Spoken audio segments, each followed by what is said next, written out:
Hello friends, welcome to all of you. Myself Vaishali स्वागत करती हूँ आप सभी का आपके अपने प्लेटफॉर्म एग्जाम जंक्शन पे। जैसा कि आप सभी को पता ही है कि फर्स्ट शिफ्ट का पेपर यहाँ पे वीडियो का हो चुका है और अभी अभी मैंने हिंदी की जो आपका एनालिसिस थी यानी हिंदी की आंसर की मैंने आपको पहले ही अपने वीडियो में सेंड कर दी है। तो जिन्होंने भी नहीं देखी है तो वो वहां से अपना हिंदी का स्कोर देख सकते हैं। देन अब मैं आपको यहाँ पे जीएस की आंसर की दिखाने वाली हूँ कि जीएस में आखिर किस तरह से क्वेश्चन आए हैं और आप अपना कितना स्कोर करके आ पाए हैं। और जो अभी सेकेंड शिफ्ट होने वाली है उनके लिए भी है कि आखिर किस तरह के पेपर आ रहे हैं, किस तरह का पेपर आया। जैसा कि कल जो था वो सेकेंड शिफ्ट का पेपर थोड़ा सा टफ आया था, तो लेकिन आज मैं देख पा रही हूँ जैसा कि फर्स्ट शिफ्ट का पेपर है तो वो ठीक पेपर आया है। तो आइए हम लोग हिंदी तो देखिए बहुत ही सरल आई थी, अब हम लोग जीएस पे नजर डाल लेते हैं आखिर जीएस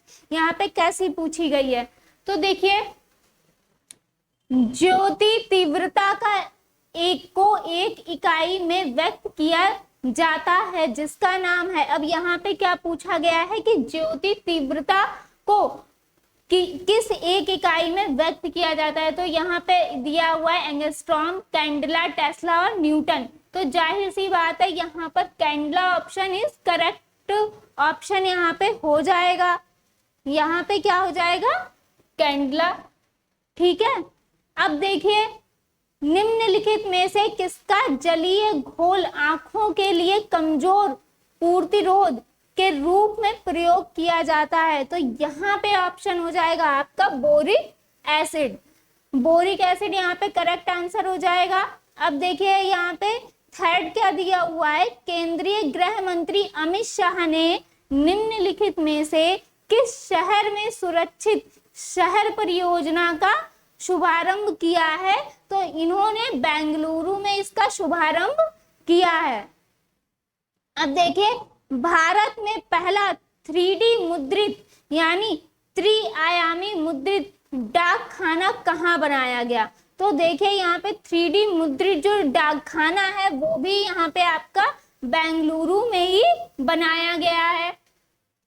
निम्नलिखित में से कौन सा देश CO2 आयात करने और इसे समुद्र के नीचे दफनाने वाला पहला देश बना है। तो ये कौन सा है? डेनमार्क, यानी डेनमार्क यहाँ पे करेक्ट आंसर आपका हो जाएगा।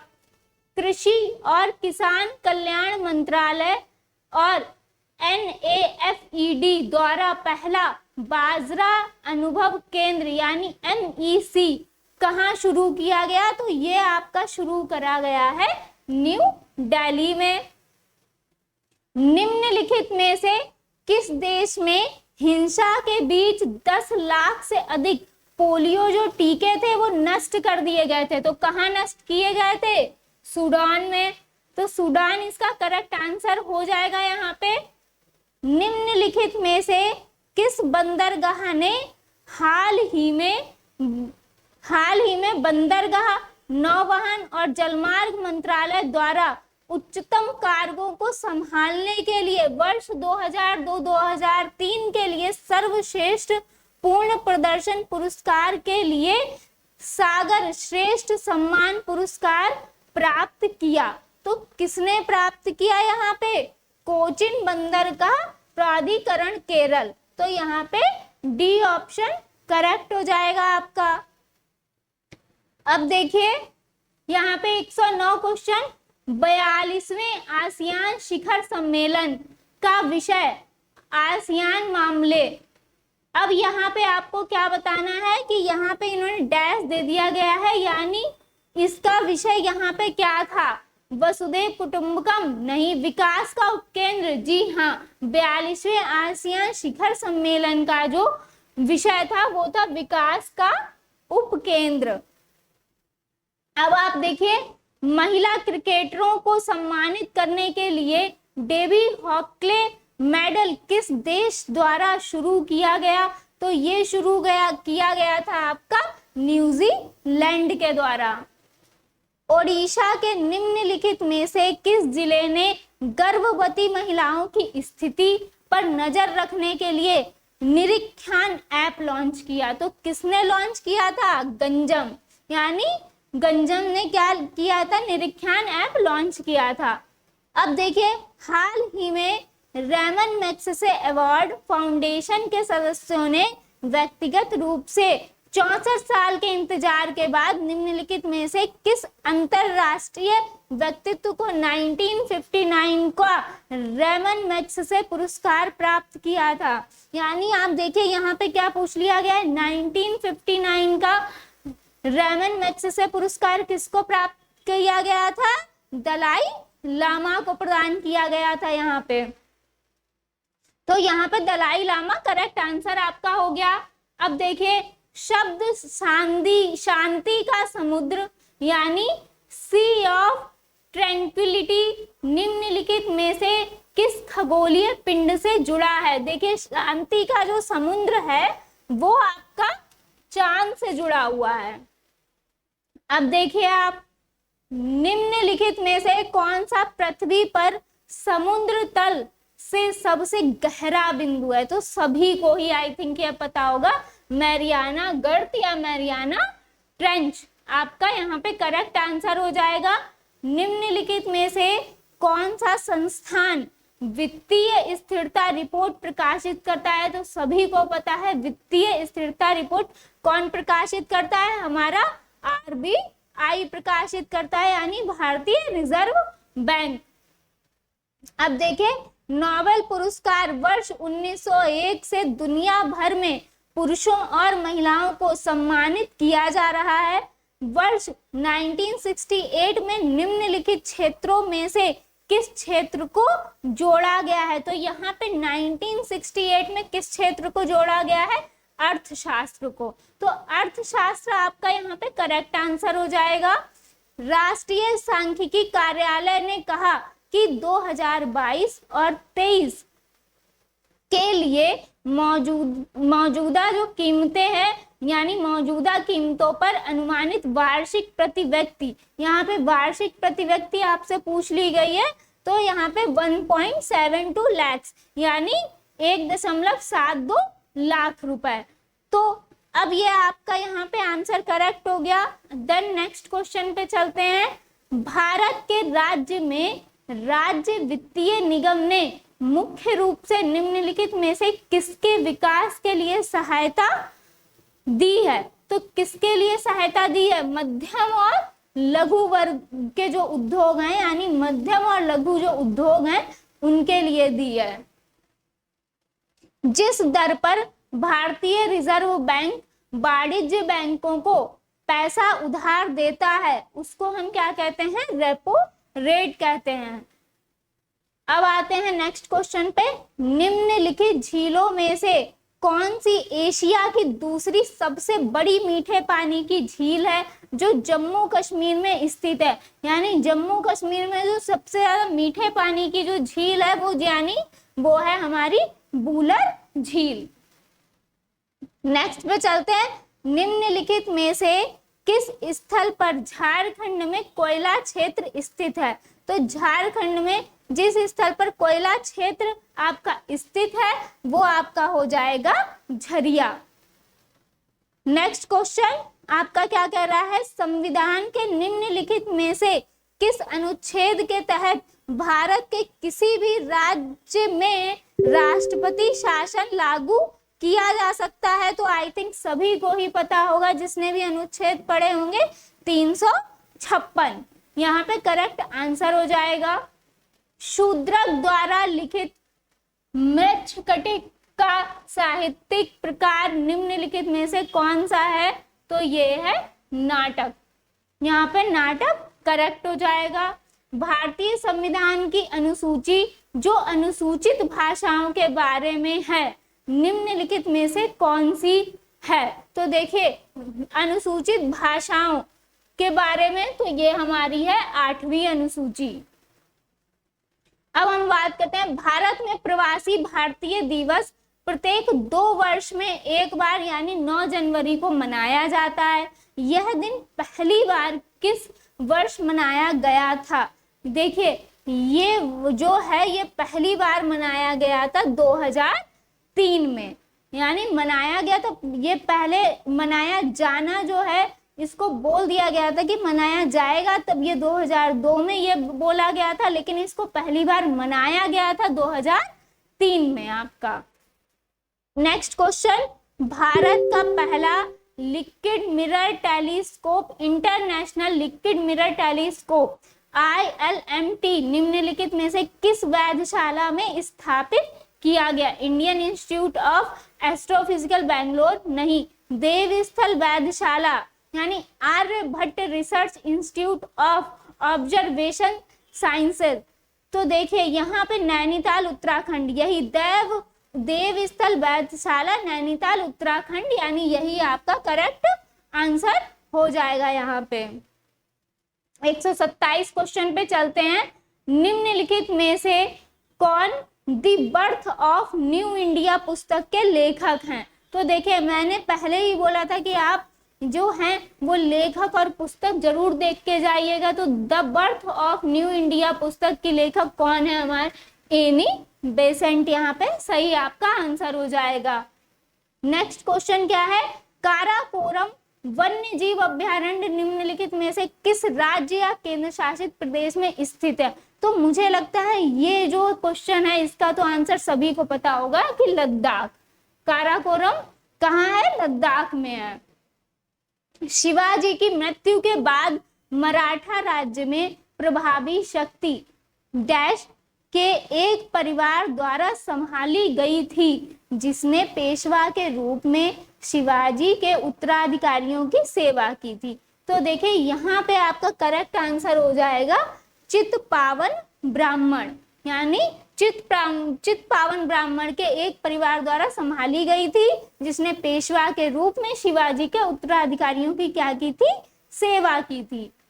नेक्स्ट क्वेश्चन पे चलते हैं। निम्नलिखित में से किस स्थान पर पुजारी राजाओं की मूर्ति मिली थी? तो देखिए पुजारी राजाओं की जो मूर्तियां हैं वो कहाँ से मिली थी? मोहनजोदाड़ो से, यानी मोहनजोदड़ो से आप मिली थी।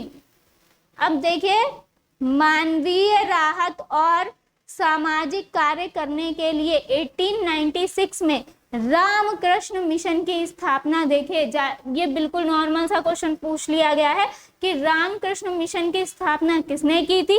तो स्वामी विवेकानंद जी ने यहाँ पे की थी। निम्नलिखित में से किसने सभी 3 गोलमेज सम्मेलन में भाग लिया था? देखिए ये भी बहुत ही बेसिक सा क्वेश्चन है कि सभी 3 गोलमेज सम्मेलन में जो भाग लिया था वो BR अम्बेडकर जी ने, यानी बाबा साहेब ने लिया था। तो ये BR अम्बेडकर जी आपका करेक्ट आंसर हो जाएगा। निम्नलिखित में से कौन सा मंदिर पल्लव राजवंशों के शासन के द्वारा बनाया गया था? तो यहाँ पे जो पल्लव राजवंश के शासन के द्वारा जो मंदिर बनाया गया था वो है महाबलीपुरम मंदिर। आपका महाबलीपुरम मंदिर बनाया गया था। नेक्स्ट क्वेश्चन चलते हैं। निम्नलिखित में से भारत में स्थित किस प्राचीन विश्वविद्यालय को यूनेस्को विश्व विरासत स्थल में शामिल किया गया है? तो देखिए यूनेस्को विश्व विरासत स्थल में यहाँ पे नालंदा महाविहार को शामिल किया गया है। राष्ट्रकूट वंश के संस्थापक, देखिए सिंपल सा पूछ लिया है, दंती दुर्ग यानी दंती वर्मन। तो राष्ट्रकूट वंश के संस्थापक कौन से? दंती दुर्ग थे। 136 क्वेश्चन पे अब हम चलते हैं। बैक हैंड स्ट्रोक्स शब्द निम्नलिखित में से किससे जुड़ा है? देखिए जो हैंड से, जैसे कि इस टाइप के जो भी वर्ड्स हैं वो आपके हमेशा टेनिस से जुड़े हुए होते हैं। तो यहाँ पे टेनिस करेक्ट आंसर आपका हो जाएगा। भारत में प्रवाल भित्तियां निम्नलिखित में से किस स्थान पर पाई जाती हैं? तो यहाँ पे जो प्रवाल भित्तियां हैं आपकी वो मुन्नार की खाड़ी में पाई जाती हैं। तो मुन्नार की खाड़ी करेक्ट आंसर हो गया। देन नेक्स्ट क्वेश्चन क्या है? भारत में न्यूनमती स्थान निम्नलिखित में से किस उद्योग से संबंधित है? तो देखिए जो आपका न्यूनमती स्थान है वो आपका पेट्रोलियम उद्योग से संबंधित है। नेक्स्ट क्वेश्चन पर चलते हैं। निम्नलिखित में से कौन सा कथन स्टैचू ऑफ यूनिटी के बारे में सही नहीं है? यहाँ पे देखिए सही नहीं पूछा गया है। तो देखिए इसकी ऊंचाई बसंत मंदिर बुद्ध से कम है। स्टैचू ऑफ यूनिटी गुजरात के नर्मदा जिले में स्थित है, ये तो सही है। स्टैचू ऑफ यूनिटी 31 अक्टूबर 2018 को राष्ट्र को समर्पित की गई, ये भी सही है। स्टैचू ऑफ यूनिटी की ऊंचाई लगभग 182 मीटर है। तो देखिए ये क्योंकि सबसे ऊंची है तो जाहिर सी बात है कि बसंत बुद्ध, ये जो बुद्ध है बसंत मंदिर बुद्ध से कम नहीं होगी इसकी ऊंचाई। तो यही आपका करेक्ट आंसर हो जाएगा। जब सबसे ऊंची ये बताई जा रही है तो जाहिर सी बात है बसंत मंदिर बुद्ध की जो ऊंचाई है वो इससे कम होगी। तो ये सबसे ऊंची है तो यही आपका आंसर करेक्ट हो गया।